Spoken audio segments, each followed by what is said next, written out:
Hello विद्यार्थियों, आज हम हाई स्कूल परीक्षा सत्र 2021 और 22 का मॉडल प्रश्न पत्र यानी कि जो आपका प्रश्न पत्र आता है कक्षा 10 से किया विषय सामाजिक विज्ञान को हल करेंगे। ये आपके हिंदी ज्ञान चैनल जो आपका है वो आज हाई स्कूल की परीक्षा में जो सबसे महत्वपूर्ण होता है। कहते हैं कि लोग इसको पढ़ना पसंद नहीं करते, लेकिन अगर आप इसे समझ कर पढ़ेंगे तो जाहिर सी बात है इसमें बहुत से अधिकतम अंक आप प्राप्त कर सकते हैं। समय देखिए, आपका इसके लिए 3 घंटा 15 मिनट का मिलता है, जिसमें 15 मिनट आपको शेष केवल आपको पेपर को पढ़ने के लिए अच्छी तरीके से मिलता है। और पूर्णांक ये कितने नंबर का रहता है? 70 नंबर का। तो 70 नंबर का जो ये पूर्णांक है, इसको आप किस तरीके से अधिकतम अंक प्राप्त कर सकते हैं, इसके लिए अगर आप जितनी ज़्यादा मॉडल प्रश्न पत्र हल करेंगे उससे आपको ये पैटर्न पता चल जाएगा कम से कम कि किस तरीके से हमको पेपर करना है। अगर आप परीक्षार्थी हैं तो जाहिर सी बात है आपको मॉडल प्रश्न पत्र हल करना ही चाहिए, क्योंकि प्रश्न किस तरीके से आते हैं, किस तरीके से पूछे जाते हैं, इसको अगर आपको ज्ञान संज्ञान हो जाता है तो जाहिर सी बात है एक आपको ज्ञान हो जाएगा कि हम इतने मतलब कि आप इतना आपने अचीव कर लिया, इतना हमारी पढ़ाई एक निश्चित क्रम से अच्छी तरीके से आगे बढ़ रही है। तो देखिए, निर्देश आपको 2 खंडों में क और एवं ख में विभाजित है। प्रत्येक खंड के सभी प्रश्न एक साथ हल करना आवश्यक है, यानी कि अगर आप क्रमबद्ध रूप से करते हैं हल प्रश्न को तो वो ज़्यादा बेटर कहलाता है आपके लिए। तो प्रत्येक खंड का उत्तर नए पृष्ठ से प्रारंभ किया जाए।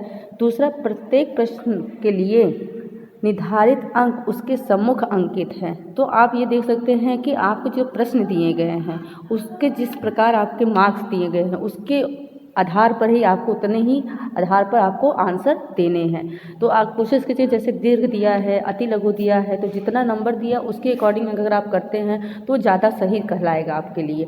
तो देखिए, प्रत्येक प्रश्न पत्र में 4 प्रकार के प्रश्न हैं, ठीक है। तो बहुविकल्पी प्रश्न, अति लघु प्रश्न, लघु उत्तरी, विस्तृत उत्तरी, जिनके संबंध निर्देश उनके आरंभ में दिए गए हैं। देखिए, क तथा ख खंड, यानी क में आपका दिया रहेगा आपका हिस्ट्री यानी कि इतिहास और नागरिक शास्त्र के प्रश्न। ख में आपका भूगोल और अर्थशास्त्र के प्रश्न दिए रहेंगे।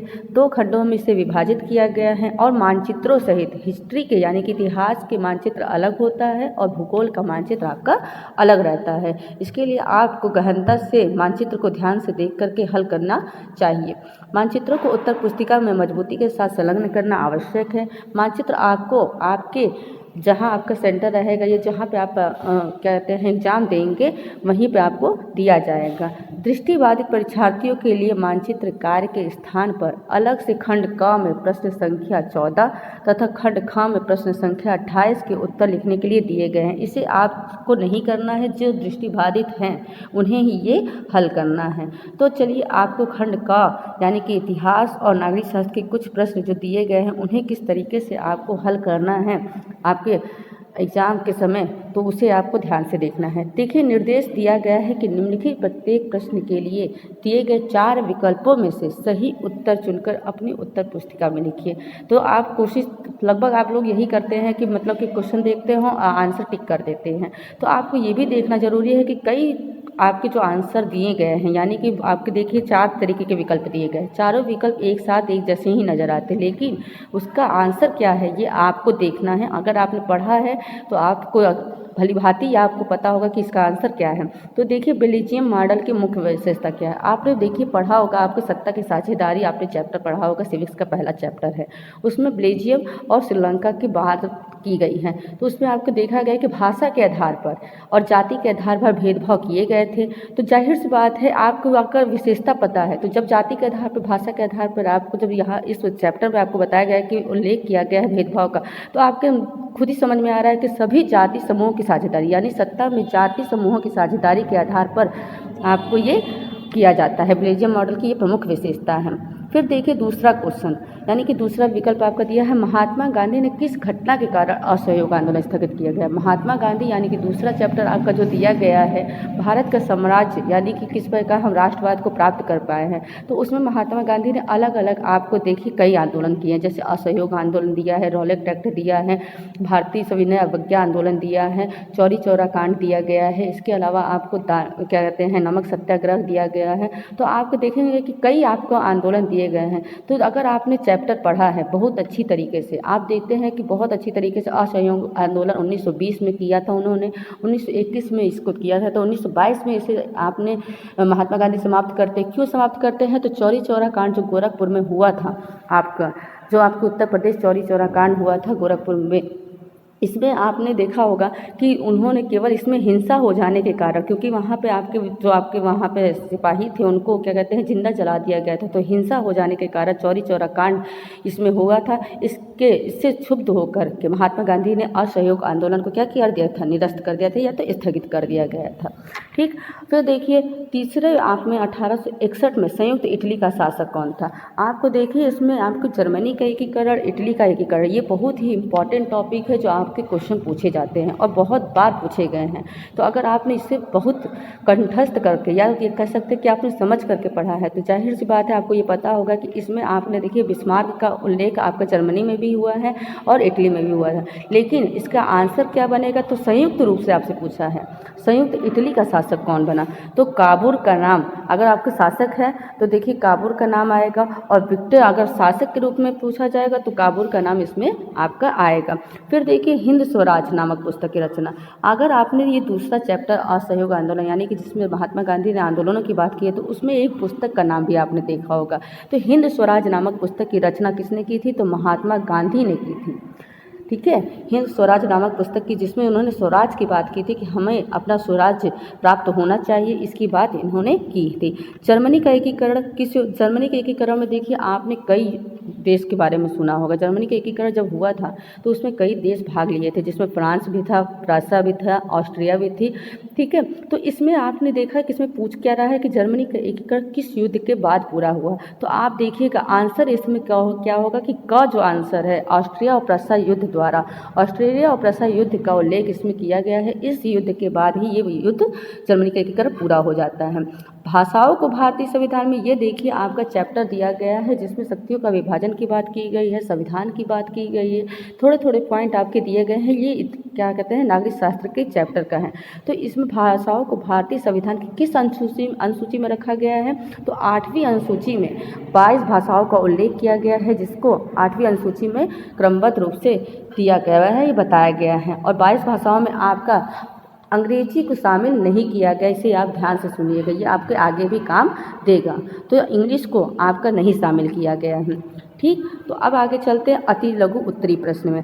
तो गांधी जी द्वारा चलाए गए 2 सत्याग्रह, अभी हमने आपको पहले ही बताया कि उन्होंने कई आंदोलन किए थे, तो कई आंदोलन में आपका देखिए कई आते हैं, तो आपको केवल 2 सत्याग्रह के बारे में लिखना है। आप तो कोई भी, अगर आपको याद होगा तो आप कोई भी 2 सत्याग्रह आंदोलन आपका देखिए, असहयोग आंदोलन भी है, सविनय अवज्ञा आंदोलन भी है, भारत छोड़ो आंदोलन भी है, चंपारण का भी उल्लेख किया गया है, और आपका जलियांवाला बाग हत्याकांड के कई बातें आपको शामिल किए गए। तो नमक सत्याग्रह, तो जो भी 2 टॉपिक आपको याद है, आप चाहे तो असहयोग आंदोलन भी लिख सकते हैं, नमक सत्याग्रह भी लिख सकते हैं, सविनय अवज्ञा आंदोलन भी लिख सकते हैं। तो आपके अनुसार जो भी आपको, अगर जो आंदोलन सही लगता है, सत्याग्रह के लिए यानी सत्य के लिए आग्रह, इसका अर्थ क्या होता है? सत्य के लिए आग्रह, यानी कि सत्य के आधार पर जो जीत हासिल की जाएगी उसे सत्याग्रह आंदोलन कहते हैं। तो 2 सत्याग्रह आप, यानी आप असहयोग आंदोलन भी लिख सकते हैं, उसके लिए भी सत्य के लिए उन्होंने किया था। इसके अलावा नमक सत्याग्रह जो आपका शामिल है, तो आप कोई भी 2 टॉपिक आपको लिख सकते हैं, ये आप पे डिपेंड करता है। वैसे तो आपको अगर आंदोलन पता है तो कोई भी 2 का आप उल्लेख कर सकते हैं।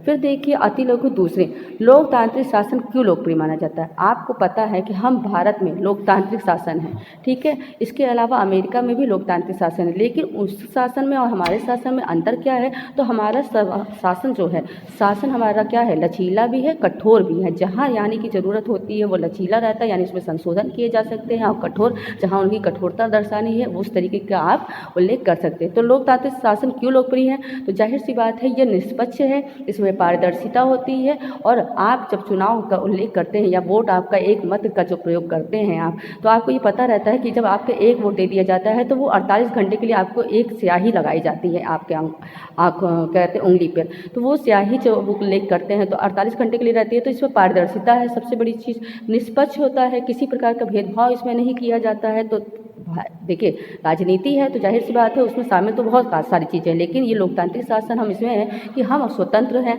निष्पक्ष हैं, हमें किसी प्रकार का डर नहीं है, हमें अपने अधिकारों का प्रयोग किया गया, हमारे संविधान में बहुत सारी चीज़ों को बातों का उल्लेख है, इसलिए हम एक लोकतांत्रिक शासन के तरीके से जीवन जी रहे हैं। और अगर हमारा शासन अगर लोकतांत्रिक ना होता तो आज भी हम गुलामी की तरह जीवन जीते। तो आप जानते हैं कि जब हमारे ऊपर कई बार अंग्रेजों ने कई सालों तक शासन किया, तो हम जब स्वतंत्र हुए 1947 में, तो आपको पता है कि हम लोकतांत्रिक शासन के रूप में ये हमें अपना संविधान प्राप्त हुआ। तो लोकप्रिय शासन के रूप में आप कह सकते हैं कि 2 कारण अगर बताने हैं तो स्वतंत्र और निष्पक्ष चुनाव होता है, दूसरा पारदर्शिता होती है, तीसरा आप किसी भी प्रकार का भेदभाव इसमें नहीं किया जा सकता है। तो बहुत सारी विशेषताएं हैं, आपको केवल 2 कारण आपको बताने हैं। भारत की उत्तरी पूर्वी सीमा, देखिए क्वेश्चन 9 में आपको पूछा है कि भारत की उत्तरी पूर्वी सीमा पर स्थित 2 लोकतांत्रिक देशों के नाम। तो आपको अभी हमने 2 लोकतांत्रिक देश बताया, पहला तो आपका भारत ही आ जाता है, दूसरा आपका अमेरिका आ जाता है। इसके अलावा चीन भी आपको लोकतांत्रिक में ही आता है, म्यांमार है, जितने भी आपके उत्तर पूर्व हैं, यानी उत्तर पूर्व यानी ऊपर की साइड जितनी भी है, अगर आपको मैप देखा होगा तो उत्तर पूर्व की साइड जो उत्तर यानी नॉर्थ साइड में और पूरब मतलब ईस्ट साइड में, तो उत्तर पूर्वी 2 देश हैं। तो उसमें से अगर आपको पता है, मैप का आपने संज्ञान किया होगा या ज्ञान होगा, तो आप उत्तर पूर्वी 2 राज्य लगा लेंगे।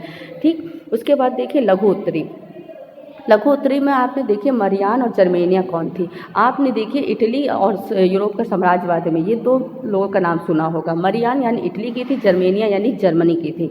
ये एक राष्ट्र प्रतीक के रूप में है, इनका चित्रित किया गया है और ये नारियों के लिए है। नारियों को आपको पता होगा कि मरियान और जर्मेनिया की जब आपने बात करते हैं तो इसमें नारी की चित्रित किया गया है, नारी को प्रदर्शित किया गया है और नारी के प्रतीक के रूप में इसे स्थापित किया गया। ये 2 नारियाँ थीं जो अपने देश के लिए लड़ी थी और देश के प्रतीक के रूप में इनका नाम उल्लेख किया जाता है। मरियान इटली से संबंधित, ध्यान से सुनिएगा, और जर्मेनिया जर्मनी से संबंधित थी। इनका उद्देश्य देश को अपने एक प्रतीक के रूप में, देखिए आपको भारत में भी कई प्रतीक हैं, आपको देखिए जब आप भारत के प्रतीकों की बात करते हैं तो आपके राष्ट्र प्रतीक के रूप में किसका चयन करते हैं, अशोक के स्तंभ, आपको पता होगा। उसी तरीके से अन्य देशों में भी आपके जर्मनी और इटली में भी क्या कहते हैं, प्रतीक के रूप में बताया गया है। तो मरियान में एक कलगी के रूप में, ठीक है, और झंडे का प्रतीक बताया गया था। जर्मेनिया में भी एक झंडा प्रचलित था और नारी के रूप में एक स्त्री खड़ी है उसका उल्लेख किया गया। तो ये दोनों का ही उल्लेख इसमें किया गया है।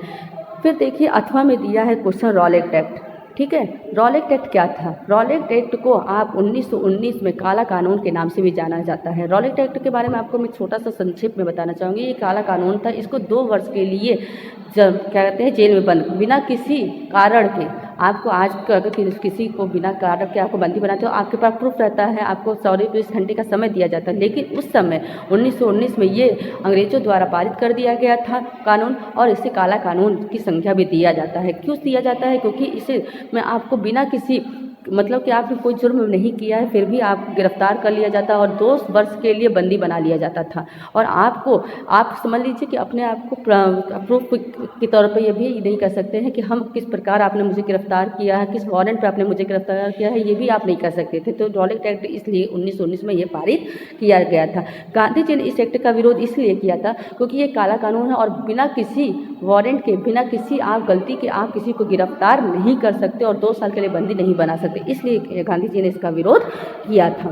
फिर देखिए आगे आपने देखिए क्वेश्चन में पूछा है वर्तमान लोकतांत्रिक व्यवस्था की 3 चुनौतियां। देखिए 3 चुनौतियों के रूप में आपने उल्लेख किया गया होगा।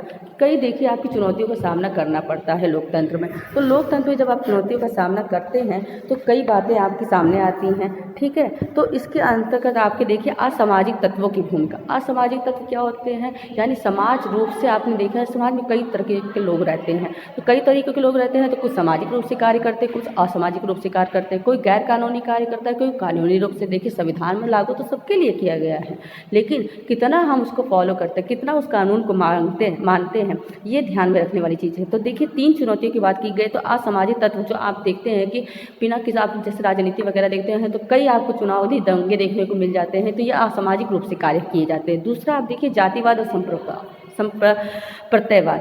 जातिवाद आज हमारे भारत अगर देखिए तो पिछड़ा है, तो जातिवाद के ही कारण कहीं ना कहीं पिछड़ा है। हर कोई अगर देखा जाए तो जातिवाद पे बात अगर करता है तो बहस हो जाती है।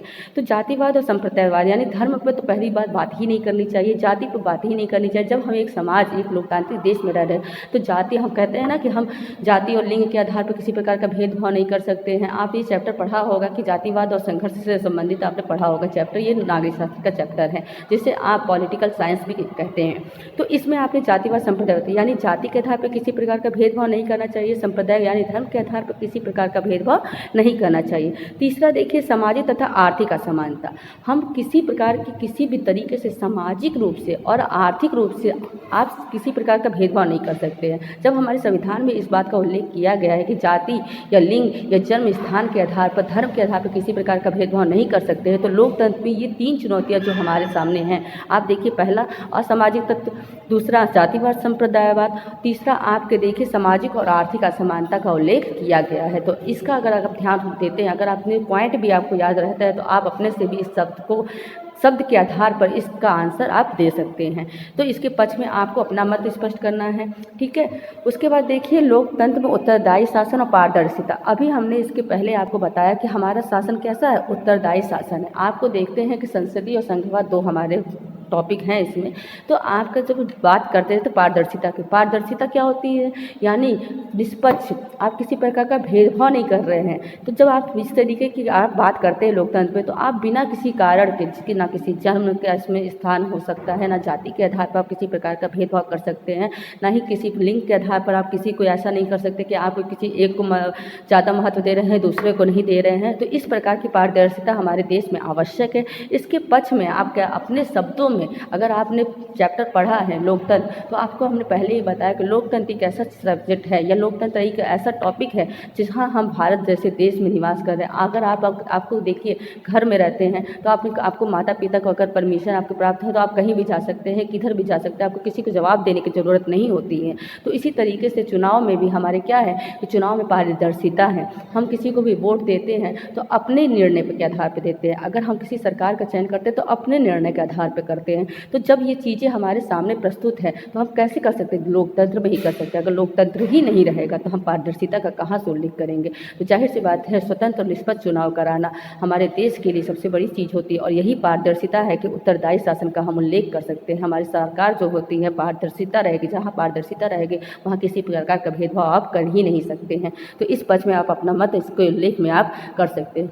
दीर्घ उत्तरी प्रश्न में देखिए, दीर्घ उत्तरी प्रश्न में अंतर्राष्ट्रीय, नाम से समझ में आ रहा है कि अंतर्राष्ट्रीय आर्थिक विनिमयों में 3 तरह की गतियों या प्रवाहों का उल्लेख कीजिए। अपने उत्तर की पुष्टि है तो उपयुक्त उदाहरण भी दीजिए। तो देखिए अंतर्राष्ट्रीय क्या है, आपको पता है कि अंतर्राष्ट्रीय आर्थिक रूप से विनिमय होता है, यानी कि आयात निर्यात के बारे में आपने सुना होगा। यहाँ का जो हमारे यहाँ क्या, यहाँ से जो हमारे देश से अगर दूसरी जगह कोई चीज़ होती है तो वो निर्यात कहलाती है। दूसरा उस देश से अगर हम कोई चीज़ खरीदते हैं तो क्या कहलाती है, आयात कहलाती है। तो इसके 3 तरह की गति है। आप देखिए जब तक आप अंतर्राष्ट्रीय रूप से हम कोई भी देखिए कोई भी देश एक जैसे नहीं चल सकता है, उसके लिए आपको अंतर्राष्ट्रीय समझौते यानी कि आपका संबंध बहुत अच्छा होना चाहिए। अगर अंतर्राष्ट्रीय देश से आपका संबंध अच्छा है तो जाहिर सी बात है आपके विनिमय प्रणाली भी अच्छी ही रहेगी। और आर्थिक रूप से अगर आपको मजबूती चाहिए तो ये 3 चीज़ों का उल्लेख करना चाहिए। पहली चीज़ कि आपके संबंध सबसे अच्छे और वो कैसे हो सकते हैं, तो आपको मधुर वाणी है, ये सब चीज़ें हैं। आपकी स्पष्टवादिता होनी चाहिए, आप जो चीज़ें कर रहे हैं उसमें आपके क्या होते हैं, ईमानदारी होनी चाहिए। बहुत सारी ऐसी चीज़ें हैं जिनका उल्लेख आप अपने शब्दों में कर सकते हैं। आपको उदाहरण के रूप में देखिए तो अमेरिका है, चीन है, अगर हम वहाँ से आयात निर्यात कर रहे हैं तो जाहिर सी बात है हमारे संबंध बहुत अच्छे हैं तब हम कर रहे हैं। अगर हमारे संबंध अच्छे नहीं होते तो जाहिर सी बात है अगर हम उस चीज़ का उल्लेख नहीं कर सकते। तो इन तरीके से अंतर्राष्ट्रीय आर्थिक विनिमय में आपकी गति भी होनी चाहिए, प्रभाव भी होना चाहिए। जब आपके उद्देश्य अगर संतुष्ट रहते हैं, आपके उद्देश्य अगर क्लियर रहते हैं तो आप किसी भी तरीके के विनिमय करने के लिए आप स्वतंत्र होते हैं। तो इस चीज़ का आप उसमें उल्लेख कहते हैं। उसके बाद देखिए अथवा, प्रथम विश्व युद्ध के बाद आई आर्थिक महामंदी। आर्थिक महामंदी आपके देखिए 1929 में आई थी। ये क्वेश्चन आपने पढ़ा भी होगा। प्रथम विश्व युद्ध कब हुआ था, 1914 से 1918 तक चला था। तो 1914 से 1918 के बाद हमें कई प्रकार के सामना करना पड़ रहा है। जैसे आपको देखिए कि अकाल जैसी स्थिति हमारे यहाँ हो गई। कोई भी विश्व युद्ध होता है तो जाहिर सी बात है कि अगर उससे कहीं ना कहीं हमें अगर अच्छाई निकलती है तो बुराई होती है, क्योंकि एक सिक्के के 2 पहलू होते हैं। हैं। आप विश्व युद्ध हो रहा है और उसके बाद हमारे देश में कई चीज़ें का आप देखिए खर्च हुए, ठीक है। हमारी आर्थिक रूप से मजबूती जो हम थे वो हमारा घट गया। तो आर्थिक रूप से महामंदी जब हम आ गए, क्योंकि बहुत सारे लोग बेरोजगार हो गए, उनको रोजगार के लिए साधन नहीं मिला, उनके कई घर ऐसे हो गए कि मतलब समझ लीजिए कि आपके पास उनको कोई कमाने वाला नहीं है, कोई खरीद मतलब कि आपके परिवार को चलाने वाला नहीं है। तो ये महामंदी का एक ऐसा दौर था जिसके कारण हम लोग बहुत बेरोजगारी के रूप में श्रेणी में आए थे। किन्हीं दो के प्रभाव को लेकर तो आप देखिए कि रोजगार के अवसर नहीं मिले, दूसरा बेरोजगारी बहुत ज़्यादा हो गई, खान पान की वस्तुओं में हम गिरावट आ गई, जो फसल हो रहे थे वो बर्बाद हो गए। और इसके साथ ही कई प्रकार के जो आप देखिए एक दूसरे देश से दूसरे देशों में जो हम आयात निर्यात करते थे वो भी कहीं ना कहीं ख़त्म लगभग हो गया था। तो ये एक ऐसा प्रथम विश्व युद्ध के बाद ये चीज़ें उल्लेख किया गया था कि महामंदी उस समय बहुत ज़्यादा थी और ये 1929 में आई थी। 1914 से 1918 तक आपका प्रथम विश्व युद्ध हुआ था, इसे ध्यान रखिएगा। फिर देखिए क्वेश्चन 13 में सत्ता की साझेदारी का क्या अर्थ है। सत्ता की साझेदारी होता क्या, पहले तो आपको ये समझना जरूरी है। सत्ता की साझेदारी एक देश से, यानी समझ लीजिए कि आपकी सत्ता है, सरकार है, तो दो पक्ष उसमें शामिल होते हैं। एक आपका पक्ष क्या होता है कि अच्छा सही तरीके से बात करने वाला होता है, एक विपक्ष होता है, यानी कि जो हमारे अपोजिट प्रतिद्वंदी के रूप में खड़ा रहता है। तो जाहिर सी बात है सत्ता की साझेदारी जब होती है तो जैसे गठबंधन आपने सुना होगा नाम, गठबंधन की सरकार कैसे बनती है, उसमें साझेदारी होती है। यानी कि अगर हमारी सरकार सही तरीके से निर्णय नहीं हो पाती या वोट उसको पूरा प्राप्त नहीं होता है तो हम क्या करते हैं, गठबंधन की सरकार बनाते हैं, ठीक। तो जब गठबंधन की सरकार बनाते हैं तो वो साझेदारी के आधार पर होता है, यानी कि हम तो भले विचारों में अलग है लेकिन हम एक तरीके से काम कर पाएंगे, तो वो सत्ता की साझेदारी कहलाती है। यानी कि दो लोग शामिल होकर के किसी एक निर्णय पर फैसले लेने का जो बात होती है वो सत्ता की साझेदारी कहलाती है। यह आवश्यक क्यों है, तो देखिए हर देश में कभी ना कभी ऐसी स्थिति आती है कि सत्ता की साझेदारी के रूप में उसको कार्य करना ही पड़ता है। अगर ये आवश्यक क्यों जरूरी है, क्योंकि आवश्यक ये है कि हम कहीं भी देश में रहते हैं तो कहीं आपको देखते हैं कि हम दो लोगों में आप अकेले जीवन जी नहीं सकते हैं। तो जिस प्रकार अकेले जीवन नहीं जी सकते हैं तो सरकार भी आप अकेले नहीं चला सकते हैं, उसमें कई लोग शामिल होते हैं। जब कई लोग शामिल होते हैं तो उन लोगों को शामिल करके ही किसी एक फैसले का निर्णय लिया जाता है। अगर मान लीजिए हम उदाहरण के रूप में कहें कि आप देखिए कि कोई आपने फैसला लिया है, तो कोई फैसला लेना है तो वो पूरे समाज के लिए लेना है, तो पूरे समाज के लिए फैसला लेना, तो आप ये सोचते हो कि वो प्रधानमंत्री ने फैसला लिया, लेकिन नहीं, उस प्रधानमंत्री ने कई मंत्रियों से सलाह लेकर के किसी एक निर्णय पर, टॉपिक पे आप बात चली और उस बात को जब सभी लोगों की सहमति बन गई तब जाकर उस पर फैसला किया गया। तो ये दो कारण ऐसे होते हैं कि आप समझ लीजिए। पहली चीज़ है कि देखिए किसी भी सरकार का गठन होता है तो उसमें साझेदारी जरूरी होती है। दूसरा, आपके संबंध अच्छे होने चाहिए। तीसरा, आपको ये ध्यान रखना चाहिए कि उसमें निष्पक्ष रूप से चुनाव हुए हैं कि नहीं, क्योंकि चुनाव होते समय आपने देखा होगा कि पहले की प्रणाली में आपने चिट के आधार पर, यानी कि आप एक पर्ची पर लिख करके वोट देते थे। आज क्या देखें, आप वो वोटिंग मशीन के आधार पर निर्णय देते हैं, अपना वोट देते हैं। तो एक मत जो आपका होता है वो बहुत कुछ करता है। एक मत के आधार पर आपकी सरकार बनती है। अगर वो सरकार अगर बनानी है आपको तो आपका मत सही होना चाहिए। मान लीजिए क्योंकि एक सरकार बनती है तो वो एक दिन के लिए नहीं बनती, वो कई मतलब समझ लीजिए 5 साल के लिए बनती है। तो आप एक ऐसे व्यक्ति को सरकार के रूप में चुनते हो जो कि सही तरीके से आपका कार्यभार और समाज को सही तरीके से चला सके। तो इसके लिए ये आवश्यक हमारे है, क्योंकि सत्ता की साझेदारी नहीं होगी तो हमारी सरकार जो सही तरीके से चलती है वो सही तरीके से चल नहीं पाएगी। देखिए फिर अथवा में क्वेश्चन क्या दिया है, संघवाद का क्या अर्थ है। संघवाद आपका केंद्रीय, संघ का मतलब क्या होता है, केंद्र, केंद्र से संबंधित जो बात कही गई है। केंद्र का आपने देखिए दो प्रकार की गवर्नमेंट होती है, एक केंद्र सरकार, एक राज्य सरकार। केंद्र सरकार में आपके राष्ट्रपति प्रधानमंत्री की सरकार आती है जो दिल्ली में निवास करती है, आपको पता भी होगा। हमारी संसद में भी 3 प्रकार के लोग शामिल होते हैं, 3 अंग होते हैं, राष्ट्रपति, लोकसभा और राज्यसभा। इनसे बनकर के संसद का निर्माण होता है। उसी तरीके से संघवाद का जो अर्थ है, यानी संघ में कई शक्तियों का बंटवारा होता है, ठीक है। शक्तियों का बंटवारा तो होता है, लेकिन क्या शक्तियों के बंटवारे के आधार पर क्यों निर्णय लिया जाता है। आपको ये पता है कि हमारी संघीय सरकार में 3 प्रकार की शक्तियां होती हैं, यानी विधायिका, कार्यपालिका, न्यायपालिका। विधायिका का कार्य क्या होता है, कानून बनाने का होता है। कार्यपालिका का क्या कार्य होता है, कानून को लागू करने का होता है, यानी कार्य को सही तरीके से चलाना। न्यायपालिका का कार्य क्या होता है, न्याय करना, यानी कि निर्णय सही लेना। तो जब ये 3 लोग हैं तो इन तीनों से ही क्या होता है, सरकार का निर्माण होता है। अगर यही तीनों सही तरीके से कार्य नहीं करेंगे तो हमारी सरकार ही नहीं चल पाएगी। इसी तरीके से आप देखते हैं कि जब चुनाव करवाए जाते हैं तो बहुत सारी चीज़ें उसमें शामिल की जाती हैं। जब बहुत सारी चीज़ें उसमें शामिल की जाती हैं तो आप देखिए संघवाद में देखिए 2 चीज़ें आती हैं। पहला, 2 स्तरीय शासन, यानी 2 स्तरीय शासन कैसे होगा। यानी दो तरीके के शासन होता है, दो स्तर के आधार पर, यानी संघ संसदीय सरकार भी होती है, संघवाद भी होता है। ठीक है, तो इस तरीके के ये दो हो गए। दूसरा विशेषता क्या है? शक्तियों का बंटवारा। शक्तियों का बंटवारा आपको देखिए, संघ सूची, राज्य सूची, समवर्ती सूची, आपने नाम सुना होगा। संघ सूची यानी इसमें निर्णय लेने का अधिकार किसको होता है? केवल संघ को होता है। अगर उसमें जितने भी विषय रहते हैं, आपको पता है कि 97 विषय शामिल किए गए हैं, वर्तमान में कुछ परिवर्तन भी हुए हैं, तो संघ सूची के अंतर्गत निर्णय लेने का अधिकार केवल संघ को होता है। राज्य सूची में निर्णय लेने का अधिकार केवल राज्य को होता है। समवर्ती सूची में केवल निर्णय लेने का अधिकार संघ और राज्य दोनों को रहता है। लेकिन जब अगर किसी निर्णय पर आपको फैसला लेना है, तो दोनों में से फैसले लेने के पर सबसे पहले अगर बात बनती है तो संघ की बनती है। अगर मान लीजिए फैसले लेते समय विवाद हो जाता है, तो विवादों में सबसे पहले जो संघ निर्णय ले लेगा वही समवर्ती सूची के आधार पर वो पारित हो जाएगा। जैसे शिक्षा जैसे विषय आप समवर्ती सूची के अंतर्गत शामिल किए गए हैं। तो ये 3 प्रकार की आपकी होती है। उसके बाद कठोर संविधान। कठोर संविधान भी होना चाहिए।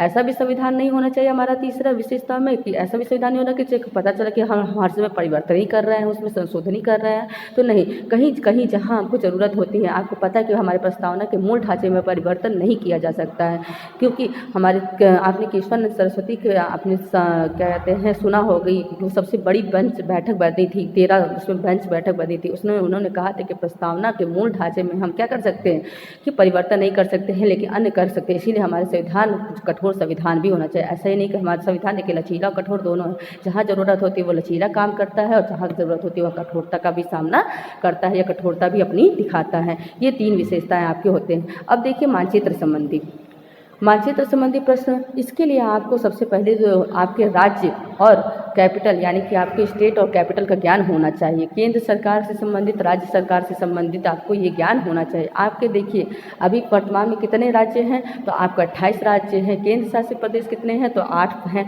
तो आपको इन सब का जब तक ज्ञान नहीं होगा तब तक आप किसी भी मानचित्र को हल नहीं कर सकते। इसके लिए आपको भारत के मैप का ज्ञान होना चाहिए, यानी मानचित्र का ज्ञान होना चाहिए। तो आप एटलस के आधार पर या आप एक मानचित्र भारत का खरीदिए और उस पर खुद से हल करने का प्रयास कीजिए। जब तक आप खुद से हल नहीं करेंगे और आपके सबकी स्टेट या राज्य के का ज्ञान नहीं होगा, तब तक आप मानचित्र को नहीं हल सकते। कोशिश करिएगा कि आपको इस चीज़ का ज्ञान हो। तो हम अभी लगभग इसके आंसर तो आपको बता देंगे, लेकिन आप अपने से खुद से ये प्रयास एक बार करिएगा जरूर कि मानचित्र को अपने से प्रयास करिएगा कि आपको स्टेट क्या पता हो, कैपिटल पता हो, उसके राज्य और राजधानियाँ किसकी क्या है। ये अगर आपको ज्ञान है तो जाहिर सी बात है आप इस मानचित्र को आसानी से हल कर सकते हैं। तो देखिए वह स्थान जहाँ जलियांवाला बाग हत्याकांड हुआ था, कौन सा ऐसा स्थान है जहाँ जलियांवाला बाग हत्याकांड हुआ था? 1919 में आपका देखिए जलियांवाला बाग हत्याकांड हुआ था।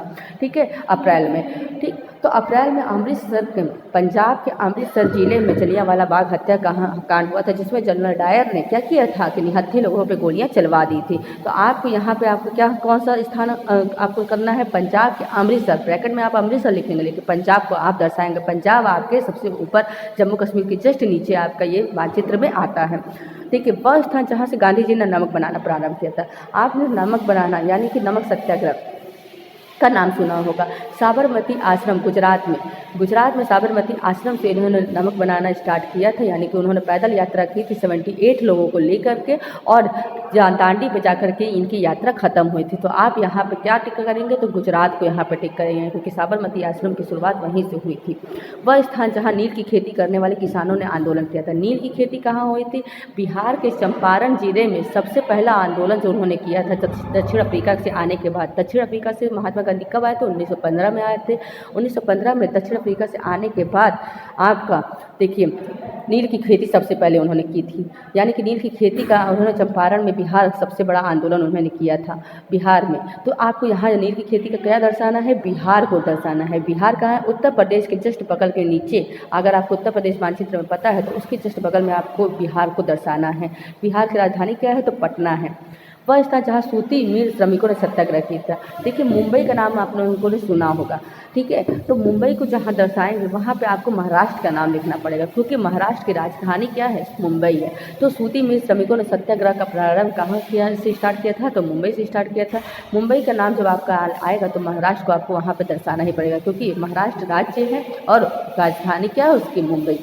वह स्थान जहाँ दिसंबर 1920 में भारतीय राष्ट्र कांग्रेस का अधिवेशन हुआ था। नागपुर के अधिवेशन में 1920 में इन्होंने किया था और भारतीय राष्ट्र कांग्रेस का अधिवेशन हुआ था। तो नागपुर को आप इसमें दर्शाएंगे। नागपुर किस में आता है? महाराष्ट्र में ही के जस्ट बगल में ही आता है, तो वहाँ पे आपको ये दर्शाना होगा। इसके लिए आपको सबसे ज़रूरी है मानचित्र का ज्ञान होना।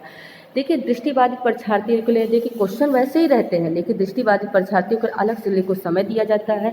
जलियांवाला बाग हत्याकांड किस स्थानों पे हुआ? अमृतसर में हुआ, आपको ये दर्शाना है। गांधी जी ने नमक बनाना कहाँ से स्टार्ट किया? गुजरात के साबरमती आश्रम से स्टार्ट किया। नील की खेती करने वाले कहाँ पे? तो बिहार में आपको दर्शाना है। सूती मिल आपको महाराष्ट्र में दर्शाना है। दिसंबर में 1920 में भारतीय राष्ट्र कांग्रेस का अधिवेशन कब हुआ था? तो नागपुर में हुआ था। ये आपको दिखाना है। ये आपको हो गया इतिहास और नागरिक शास्त्र के प्रश्न।